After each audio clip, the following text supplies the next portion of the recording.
Napasakamay ng pulisya ang isang individual matapos mahuli sa ikinasang buy-bust operation ng Tarlac PNP sa Barangay Tibag, Tarlac City. Pasado alas 12 na madaling araw ng ikasang pinagsanib puwersa na operasyon ng Provincial Police Drug Enforcement Unit, Tarlac Police Provincial Office at Tarlac City Police Station na nagresulta sa agarang pagkakaaresto ng sospek.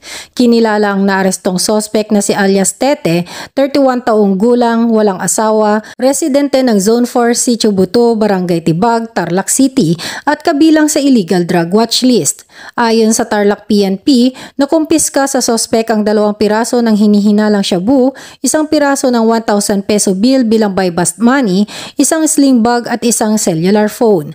Mahaharap ang sospek sa kasong paglabag sa Republic Act 9165 o Comprehensive Dangerous Drugs Act of 2002. Ang akusado ay kasalukuyan ng nasa kustodiya ng Provincial Police Drug Enforcement Unit, Tarlac Police Provincial Office para sa wastong dokumentasyon at tamang disposisyon. Patunay lamang ng pambansang pulisya ay patuloy sa pagpapaigting kontra iligal na droga para sa seguridad at kaligtasan ng komunidad.